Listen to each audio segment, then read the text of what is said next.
സംസ്ഥാനത്ത് അധികാരം പോകുമെന്ന് ഏതാണ്ട് ഉറപ്പിക്കാൻ കഴിയുന്ന അവസ്ഥയിലെത്തി. കാരണം ബുദ്ധിജീവികളൊക്കെ സർക്കാരിനെതിരെ തിരിഞ്ഞു തുടങ്ങിയിട്ടുണ്ട്, അല്ലേ സർ? അപ്പോൾ ഇതിനകത്ത് രണ്ട് സംശയമാണ്. ഒന്നാമത്തെ കാര്യം എന്ന് വെച്ചാൽ, ഇത് ഈ CPM അറിഞ്ഞുകൊണ്ട് ഈ സാഹിത്യകാരന്മാരെയും ബുദ്ധിജീവികളെ ഇറക്കി വിട്ടതാണോ, അതോ അവർ സ്വമേധയ ഇറങ്ങിയതാണ്? എല്ലാവരും ഇറങ്ങിയിട്ടുമില്ല. അപ്പോൾ ഇത് കാരണം ആകെ ഒരു ആശയക്കുഴപ്പമുണ്ട്. നമ്മുടെ ഇവിടുത്തെ ഈ സാംസ്കാരിക സംഘം, ആ സംഘത്തിന് ഒരു നിഗൂഢ സംഘം, ഞാൻ ഗൂഢസംഘമെന്ന് ഞാൻ പറയുന്നില്ല, ഒരു നിഗൂഢ സംഘത്തിൻ്റെ എല്ലാ സ്വഭാവങ്ങളും ഉണ്ട്. അതായത് ഈ വൃത്തികേടുകൾ കണ്ടു കഴിഞ്ഞാൽ ആ വൃത്തികേടുകളോട് എങ്ങനെ പ്രതികരിക്കണം എന്നുള്ളത് ഭരണത്തെ നോക്കിയിട്ടാണ് ചെയ്യുന്നത്. അങ്ങനെ നോക്കി ചെയ്യാൻ കാരണം എന്ന് വെച്ച് കഴിഞ്ഞാൽ, ഇവർക്ക് അവരുടേതായിട്ടുള്ള താല്പര്യങ്ങളുണ്ട്. സ്ഥാനം, മാനം. ഇപ്പം തന്നെ ഒരു സാഹിത്യകാരനോ സാഹിത്യകാരിയോ ചെന്നിട്ട് ഇവരുടെ ഈ ISI മാർക്ക് കിട്ടുന്ന പോലെയാണ്. LDFൻ്റെ ഒരു സ്റ്റാമ്പ് കിട്ടിക്കഴിഞ്ഞാൽ ഒരു അംഗീകാരം എന്നുള്ളൊരു തെറ്റിദ്ധാരണ പൊതുവെ കേരളത്തിലുണ്ട്. അത് വിശേഷിച്ചും ഈ ഇടതുപക്ഷം എന്ന് പറയപ്പെടുന്ന ഈ ബുദ്ധിജീവികൾക്കെല്ലാം ഉണ്ട്. അപ്പോൾ അവരാണിത് നിശ്ചയിക്കുക. കാരണം ഒരു ബെഞ്ച് മാർക്ക് അതാണെന്നാണ് ഒരു വെയ്പ്പ് എന്ന് പറയുന്നത്. അപ്പോൾ ഇതെല്ലാം ചെയ്യുന്നത് അവരവരുടെ താല്പര്യത്തിന് വേണ്ടിയിട്ടാണ്.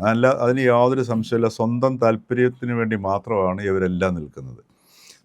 ഇതിനകത്ത് ഒരു സാഹിത്യകാരനോ സാഹിത്യകാരി ഒരു പുസ്തകം ഇറക്കിന്നിരിക്കട്ടെ, ഉടനെ ചർച്ച വയ്ക്കുന്നു. അപ്പം CPMലൊരു ബുദ്ധിജീവി പോകുന്നു. ചിലപ്പോൾ അദ്ദേഹം ഒരു മന്ത്രിയായിരിക്കാം, ചിലപ്പോൾ ഒരു നേതാവായിരിക്കാം. അദ്ദേഹത്തിനെ ഡിസ്കഷൻ വിളിക്കുന്നു. അദ്ദേഹം പറയുന്നു, ലോകസാഹിത്യം മലയാളത്തിൽ എഴുതുന്ന നമ്മുടെ കഥാകാരൻ അല്ലെ കഥാകാരി, ഒരു ലേബലം കൊടുക്കുകയാണ് ചെയ്യുന്നത്. എന്നിട്ട് പെട്ടെന്ന് പിന്നെ ദസ്തോവ്സ്കിയുടെയും ടോൾസ്റ്റോയുടെയും അവരുടെ ചില അനുഭവങ്ങൾ എടുത്ത് പറയും. എന്നിട്ട് ഇവിടുത്തെ ഭരണകൂടത്തിൻ്റെ ഒരു സംഭവത്തെക്കുറിച്ചൊക്കെ ബന്ധപ്പെടുത്തി അതിൻ്റെ ചില പീഡാനുഭവങ്ങളെ ഇവരുമായിട്ട് കണക്ട് ചെയ്യും. അങ്ങനെ വളരെ മനോഹരമായിട്ട് ഒറ്റയടിക്ക്. അപ്പോൾ ഈ കഥാകൃത്ത് അല്ലെങ്കിൽ ഈ നോവലിസ്റ്റ്, അദ്ദേഹം അല്ലെങ്കിൽ ആ നോവലിസ്റ്റ് ആണോ പെണ്ണോ ആയിക്കോട്ടെ, അവർ പറയുന്നു, ആ ടോൾസ്റ്റോയുടെയും ദസ്തോവ്സ്കിയുടെയും അനുഭവത്തെ പോലെ എൻ്റെ അനുഭവത്തെ ചേർത്ത് വെച്ച് കാണുന്നതിന് എനിക്ക് യോജിപ്പില്ല, അല്ലെങ്കിൽ ചെറിയ വ്യതിയാനങ്ങളുണ്ട് എന്നൊക്കെ പറയും. അപ്പോൾ മൊത്തത്തിൽ ഈ രണ്ടുപേരും കൂടെ ചേർന്നിട്ടിരുന്നിട്ട് ഒരു ദസ്തോവ്സ്കി, അതായത് ലോക സാഹിത്യമാണ് ഈ കഥാകാരൻ അല്ലെങ്കിൽ കഥാകാരി എഴുതുന്നത്. അപ്പോൾ അത്രയ്ക്ക് ഉദാത്തമായ സംഗതിയാണ്. മാത്രമല്ല ഈ കഥാകാരിയോ അല്ലെങ്കിൽ കഥാകാരി എഴുതുന്ന നോവൽ അവർ പറയുന്നു, രാഷ്ട്രീയമില്ലാതെ എനിക്കൊന്നും എഴുതാനും പറ്റത്തില്ല. അതോടുകൂടി സംഗതി ക്ലിയർ. ഇപ്പം ഇതുകൊണ്ടാണ് ഞാൻ പറഞ്ഞത്, നിഗൂഢ സംഘം പോലെയാണ്. ഒരു സമൂഹത്തിലെ ഏറ്റവും സൂക്ഷ്മമായിട്ട് ആ സമൂഹത്തിൻ്റെ ചലനങ്ങളെ സ്വാധീനിക്കുന്ന അതിസൂക്ഷ്മ ഘടകങ്ങളെ നോക്കുകയും ആ ഘടകങ്ങൾ സമൂഹത്തിൻ്റെ ചാലകശേഷിയായി നിൽക്കുന്ന സാംസ്കാരിക ഘടകങ്ങൾ ഏതാണെന്ന് മനസ്സിലാക്കുകയും അതിൻ്റെ നിലനിൽപ്പിനെ ഉറപ്പുവരുത്തുകയും അതിനെ ശക്തിപ്പെടുത്തുകയും ചെയ്യുക എന്നുള്ളൊരു ദൗത്യം ഈ സാഹിത്യകാരന്മാർക്കും സാംസ്കാരിക നായകന്മാർക്കും നായികകൾക്കും ഒക്കെ ഉണ്ട്. കാര്യം എന്ന് വെച്ച് കഴിഞ്ഞാൽ അവിടെയാണ് ഇതിൻ്റെ ഒരു ഉദാത്തീകരണം വരുന്നത്. ഇപ്പോൾ നമ്മൾ ഉദാഹരണത്തിന് എല്ലാവരും ഊണ് കഴിക്കുന്നതിന് മുമ്പ് കൈ കഴുകും, അല്ലേ? അത് പാരമ്പര്യമായിട്ട് അതൊരു പാരമ്പര്യത്തിൻ്റെ ലക്ഷണമാണ്. അപ്പോൾ നമ്മളെ ഒക്കെ ഈ പറഞ്ഞതുപോലെ അച്ഛനും അമ്മയും ഒക്കെ ചോറൊക്കെ ഊട്ടി തന്നതിന് ശേഷം ഒരു ഘട്ടത്തിൽ വെച്ച് നമ്മളെ കൊണ്ട് പതുക്കെ ഇങ്ങനെ ചെയ്യിക്കുന്നു. നമ്മൾ കുട്ടികളായിരുന്ന സമയത്ത് ചിലപ്പോൾ കൈയൊന്നും കഴുകത്തില്ല, പക്ഷെ കുറച്ച് കൈ കഴുകിയിട്ട് ചെയ്യണമെന്ന് പറയുന്നു. അങ്ങനെ കുറച്ച് കഴിയുമ്പോഴത്തേക്ക് ഇതൊരു ആചാരമായി മാറുകയാണ് ചെയ്യുന്നത്. അതല്ലാതെ ഇന്ന അണുക്കളുള്ളത് കൊണ്ട് ഞാൻ പോയി കൈ സോപ്പിട്ട് കഴുകുന്നു എന്നുള്ള, കോവിഡിൻ്റെ സമയത്തൊക്കെ നമ്മൾ ചെയ്യുന്നുണ്ടാവും. അതല്ലെങ്കിൽ ഇത് ആചാരം പോലെ ചെയ്യുകയാണ് ചെയ്യുന്നത്. അപ്പോൾ കൈ കഴുകിയിട്ട് ഭക്ഷണം കഴിക്കുക എന്നുള്ളത് ഒരു ആചാരം പോലെ ചെയ്യുന്ന സംഗതിയാണ്.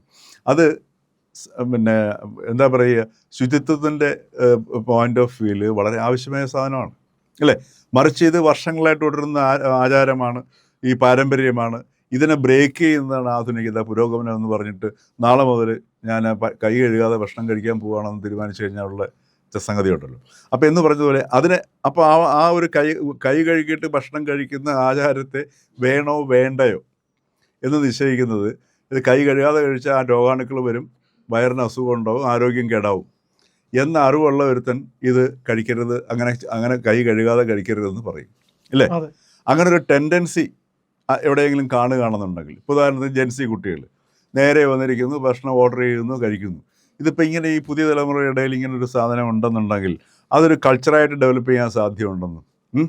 അതിനെ നമുക്ക് എങ്ങനെ നമുക്ക് സാഹിത്യത്തിലൂടെ അതിനെ അഡ്രസ്സ് ചെയ്യാവുന്ന അവർ അറ്റാക്ക് ചെയ്യല്ലേ ഇത് വായിക്കുകയോ അതല്ലെങ്കിൽ സമൂഹത്തിൽ ചർച്ച ചെയ്യുകയോ ചെയ്യുന്ന സമയത്ത് ഈ ഒരു കൾച്ചറിലേക്ക് എങ്ങനെ അവർ പോലും അറിയാതെ, അതായത് ഇങ്ങനെ കൈ കഴുകാതെ ട്രഡീഷനെ ബ്രേക്ക് ചെയ്യുന്ന കുട്ടികളെ പോലും അറിയാതെ തന്നെ അവരുടെ ആസ്വാദ്യതയിലൂടെ ഒരു സംഗതി എങ്ങനെ അവരുടെ ഉള്ളിൽ നിക്ഷേപിക്കാം എന്ന ഒരു രീതിയിലേക്ക് ഒരു സാഹിത്യത്തെ പ്രയോഗിക്കേണ്ട, അപ്പം അവിടെ നിന്നാണ് എൻ്റെ സർഗാത്മകത വരുന്നത്. മനസ്സിലായില്ലേ? അപ്പോൾ അതിനെയാണ് പറയുന്നത് സാഹിത്യം എന്ന് പറഞ്ഞാൽ സബ്ലിമേറ്റ് ചെയ്യാനുള്ളതായിരിക്കണം. ഒരു സാഹിത്യം വായിച്ചു കഴിഞ്ഞാൽ അത് വായിക്കുന്ന വ്യക്തിയിൽ ഒരു സബ്ലിമേഷൻ, ഒരു ഉദാത്തീകരണം ഉണ്ടാവണം.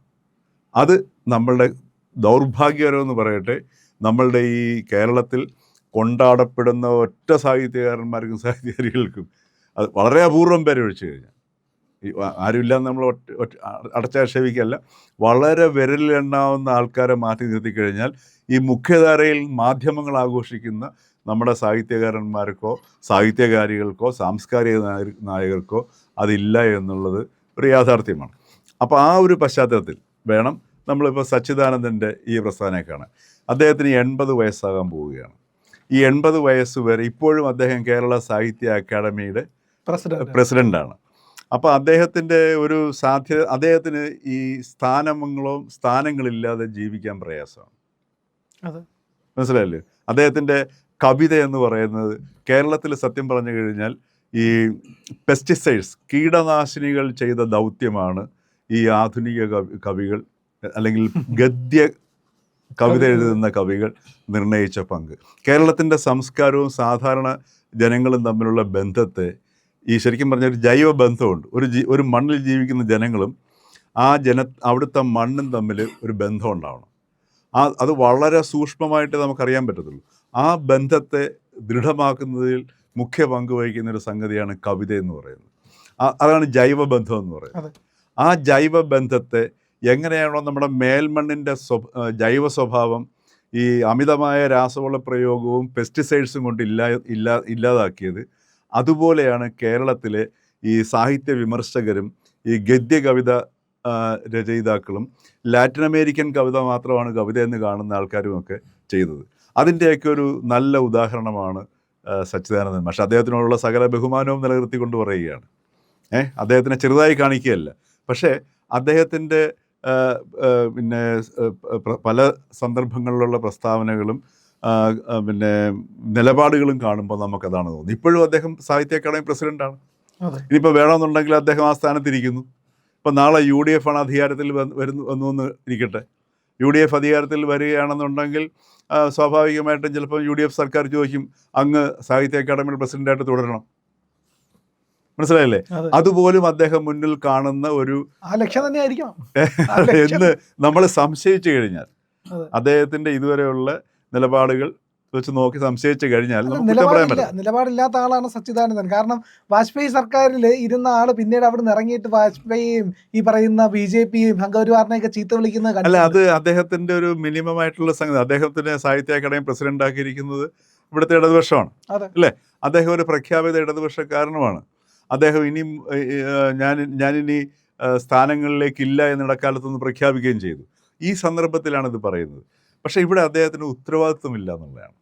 അദ്ദേഹം ഈ പറഞ്ഞതുപോലെ ഒരു നമ്മുടെ സാഹിത്യരംഗത്തെടുത്ത് നോക്കിക്കഴിഞ്ഞാലും പോലും നമ്മുടെ സാഹിത്യത്തിൻ്റെ പൊതുവിലുള്ള അവസ്ഥ എടുത്തു നോക്കുക. സാഹിത്യം എന്ന് പറയുന്ന സംഗതി ഇന്ന് കുറേ നിരൂപകർക്കും ഈ പറഞ്ഞ നിഗൂഢ സംഘത്തിനും കുറേ മാധ്യമപ്രവർത്തകർക്കും ആഘോഷിക്കാൻ വേണ്ടിയിട്ടുള്ളൊരു സംഗതി മാത്രമായി ചുരുങ്ങിയിരിക്കുന്നു. മലയാളിയുടെ ജീവിതവുമായിട്ട് ബന്ധപ്പെടുന്നില്ല. സാധാരണ മലയാളിയുടെ ജീവിതവുമായിട്ട് ബന്ധപ്പെടുന്നില്ല. ഇതിനെ ഇല്ലാതാക്കിയത്, ഈ ജൈവബന്ധത്തെ ഇല്ലാതാക്കിയത് ഈ ഒരു വിഭാഗമാണ്. ഇവരെല്ലാം സ്വന്തം ആക്ടിവിസ്റ്റുകളാണെന്ന് ധരിക്കുകയും ചെയ്യുകയാണ് ചെയ്യുന്നത്. അതേപോലെ തന്നെ സച്ചിദാനന്ദനെ അനുകൂലിച്ചുകൊണ്ട് സാറാ ടീച്ചറിന് രംഗത്ത് വന്നിട്ടുണ്ട്. ഈ പറയുന്ന വ്യക്തികളൊന്നും ഒരു കാലത്തും സംതൃപ്തരല്ല. കാര്യം നമ്മുടെ ഏറ്റവും വലിയൊരു ഇതെന്ന് പറയുന്നത് നമ്മളുടെ എന്താണ് കേരളത്തിന് ഉള്ളത് എന്ന് കണ്ടെത്തുകയാണ് ചെയ്യുന്നത്. ഒരു വ്യക്തിക്ക് തന്നെ മുന്നോട്ട് പോകണമെങ്കിൽ തൻ്റെ ഉള്ളിൽ എന്താണുള്ളത്, കഴിവുകൾ എന്താണുള്ളത്, സാധ്യതകൾ എന്താണെന്ന് തിരിച്ചറിയുമ്പോൾ മാത്രമേ ഒരു വ്യക്തിക്ക് ജീവിതത്തിൽ മുന്നേറാൻ പറ്റത്തുള്ളൂ. എന്ന് പറഞ്ഞതുപോലെ ഇപ്പോൾ കേരളത്തിന് മുന്നോട്ട് പോകണമെങ്കിൽ കേരളത്തിൻ്റെ സാധ്യതകൾ എന്താണ്, കേരളത്തിലുള്ളത് എന്താണ്. ഇപ്പം നമ്മുടെ ഇന്ത്യയിലെ തന്നെ ജനാധിപത്യ സംവിധാനം എടുത്ത് നോക്കുക, കേരളത്തിൽ നോക്കുക, ഇന്ത്യയുടെ ചുറ്റുപാടും നോക്കുക. ഇപ്പോൾ ബംഗ്ലാദേശ്, പാകിസ്ഥാൻ, ശ്രീലങ്ക, എല്ലായിടത്തും അസ്വസ്ഥതകളും അസ്ഥിരങ്ങളായ സർക്കാരുകളുമാണ്.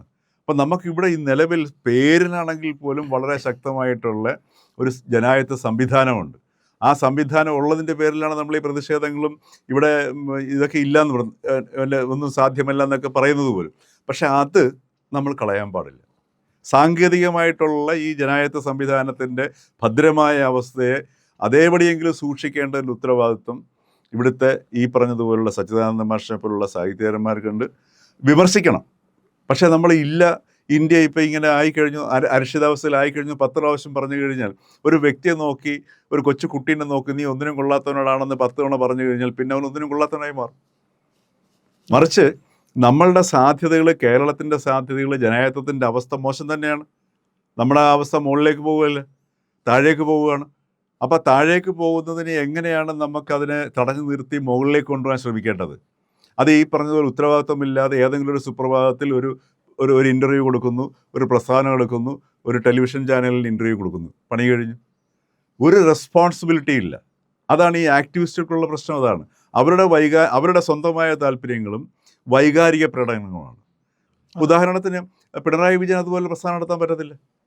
ഇപ്പോൾ കേരളത്തിലൊരു ഏത് രാഷ്ട്രീയ പാർട്ടി ആയിക്കോട്ടെ, CPM-ൻ്റെ ആയിക്കോട്ടെ, BJP-യുടെ ആയിക്കോട്ടെ, കോൺഗ്രസിൻ്റെ ആയിക്കോട്ടെ, ഏത് ലീഗിൻ്റെ ആയിക്കോട്ടെ, ഈ രാഷ്ട്രീയ പാർട്ടിയിലുള്ള ചെറിയ പ്രവർത്തകന് പോലും ഈ സച്ചിദാനന്ദൻ്റെ കണക്കോ അതല്ലെങ്കിൽ സാറാ തോമസിൻ്റെ കണക്കോ നിരുത്തരവാദപരമായ ഒരു പ്രസ്ഥാനം നടത്താൻ അവർക്ക് കഴിയത്തില്ല. കാര്യം അവർക്കൊരു ഉത്തരവാദിത്വമുണ്ട്, ജനങ്ങളോട് ഉത്തരവാദിത്വമുണ്ട്. ഇവർക്ക് ആരോടും ഉത്തരവാദിത്വമില്ല. ഇവർ മാധ്യമങ്ങളിൽ നിറഞ്ഞു നിൽക്കുക, പുരോഗമനമെന്ന് തോന്നുന്ന രീതിയിൽ പ്രവർത്തിക്കുക. ഒരു കാലത്തും ഇവർക്ക് സംതൃപ്തരല്ല. ഇവരെന്നും എസ്റ്റാബ്ലിഷ്മെൻറ്റിന് എതിരെ എന്നുള്ളൊരു ഒരു മുഖം ഉണ്ടാക്കുകയും ചില സന്ദർഭങ്ങളിൽ എസ്റ്റാബ്ലിഷ്മെന്റിനോട് ചേർന്ന് നിൽക്കുകയും, അസ്തിത്വമില്ലായ്മയാണ്, മനസ്സിലായില്ലേ, കാര്യസാധ്യത്തിന് വേണ്ടിയിട്ട് അങ്ങനെ നിൽക്കുന്ന യഥാർത്ഥത്തിൽ നമ്മുടെ കേരളത്തിൻ്റെ പുരോഗതിയെ ഒരു വല്ലാത്ത ഒരു മരവിപ്പിൻ്റെ അവസ്ഥയിലേക്ക് കൊണ്ടുപോയതിൽ നമ്മളുടെ ഇവിടുത്തെ ഈ സാംസ്കാരിക ഈ സാഹിത്യ പ്രവർത്തകർക്കുണ്ട് എന്ന് നമ്മൾ ഇനിയെങ്കിലും തിരിച്ചറിയണം. കാര്യം നമ്മൾ ചില വ്യക്തികളെയൊക്കെ നമ്മളങ്ങ് ഭയങ്കരമായ ചക്രവർത്തിയും ബിംബങ്ങളുമാക്കി ഉറപ്പിച്ചിരിക്കുകയാണ്. അപ്പോൾ ഇതിന് അനുസൃതമായൊരു മാധ്യമങ്ങളുമാണ്. അപ്പോൾ ഇവർക്ക് നന്നായിട്ടറിയാം, നമ്മളിങ്ങനെ ഒരു പ്രസ്താവന ഈ സമയത്ത് നടത്തിക്കഴിഞ്ഞാൽ മാധ്യമങ്ങൾ ഈ രീതിയിലുള്ള ശ്രദ്ധ കിട്ടും. അതുവരെ വ്യക്തമായിട്ട് ഉപയോഗിക്കുകയും ചെയ്യുകയാണ് ചെയ്യുന്നത്. ഒന്നുകിൽ അവർ ഈ പറഞ്ഞതുപോലെ ഉത്തരവാദിത്വത്തോടു കൂടിയുള്ള ഒരു എന്താണ് ചെയ്യേണ്ടത്, അല്ലെങ്കിൽ എങ്ങനെയാണ് ഇപ്പോൾ ഈ സച്ചിദാനന്ദൻ മാഷിൻ്റെ കാര്യം എടുത്തു നോക്കുക. ഇപ്പോഴാണോ മനസ്സിലാവുന്നത് ഇതിൻ്റെ പോക്ക് മോശമാണെന്ന്? അങ്ങനെയാണെങ്കിൽ അദ്ദേഹത്തിൻ്റെ ഇത്രയും നാളത്തെ അനുഭവത്തിന് വേണ്ടിയിട്ടാണ്. ഈ സർക്കാരിൻ്റെ ഓരോ നിലപാടുകൾ കാണുമ്പോഴും ആ സർക്കാരിനെ തിരുത്താൻ ബാധ്യസ്ഥനില്ലേ?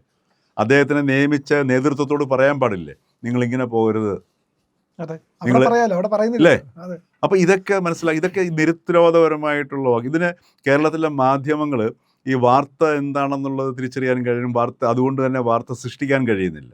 അപ്പോൾ അതുകൊണ്ട് കോൺട്രവേഴ്സിയും അതേപോലെ ഇത്തരത്തിലുള്ള വാഗ്വാദങ്ങളും സംഘടനകളും നിറഞ്ഞ സംഗതികളാണ് കൂടുതൽ റേറ്റിംഗ് ഉണ്ടാക്കുക എന്നുള്ളത് കൊണ്ടായിരിക്കാം. ഇതിപ്പം സച്ചിദാനന്ദൻ മാഷ് ഇടതുമുന്നണിയെ അറ്റാക്ക് ചെയ്ത് കഴിഞ്ഞാൽ അതൊരു വാർത്തയാണ്, ഒരു വിവാദമാണ്. അതുപോലെ സാറാ തോമസ് പറഞ്ഞാൽ അതൊരു വിവാദമാണ്. അപ്പോൾ അത് ആൾക്കാർ കാണും, കേൾക്കും, ചർച്ച ചെയ്യും, ചില അന്തിച്ചർച്ചകൾക്ക് വിഷയമാകും. അപ്പോൾ ഈ രീതിയിൽ ഇതനുസരിച്ചിട്ട് നമ്മളിങ്ങനെ ജനങ്ങളും ഇതിങ്ങനെ ഭയങ്കര സംഭവമായിട്ട് കേട്ടുകൊണ്ടിരിക്കുകയാണ് ചെയ്യുന്നത്. അപ്പോൾ ഇതെല്ലാം ഇറസ്പോൺസിബിളായിട്ടുള്ള സ്റ്റേറ്റ്മെൻറ്റ്സാണ്. ഇവർക്ക് എന്തെങ്കിലും ആത്മാർത്ഥത ഉണ്ടായിരുന്നുവെങ്കിൽ വളരെ നേരത്തെ തന്നെ ഈ സർക്കാരിൻ്റെ ഓരോരോ നിലപാടുകൾ, ഓരോരോ പോക്ക് കാണുമ്പോഴൊക്കെ എത്രയോ വിഷയങ്ങളുണ്ടായിട്ടുണ്ട്. ഇവരെല്ലാം മൗനവ്രതത്തിലായിരുന്നില്ലേ, അല്ലേ? അതെ. അപ്പം അതുകൊണ്ട് ഈ സമയത്ത് ഇതൊക്കെ ചെയ്യുന്നത് ഒരു പക്ഷേങ്കിൽ അടുത്ത സർക്കാർ വരുമ്പോൾ വീണ്ടും ചിലപ്പോൾ മെച്ചപ്പെട്ട സ്ഥാനത്തിനോ അല്ലെങ്കിൽ ഈ തലസ്ഥാനങ്ങൾ തുടരാനോ ഉള്ള ചില വിദ്യകളുടെ ഭാഗമായിട്ട് നമുക്കിതിനെ കാണാൻ കഴിയുള്ളൂ. അല്ലാതെ ഇതിന് ഉത്തരവാദിത്തത്തോടു കൂടിയുള്ളൊരു പ്രസ്താവനയായിട്ട് നമുക്കിതിനെ കാണാൻ കഴിയത്തില്ല.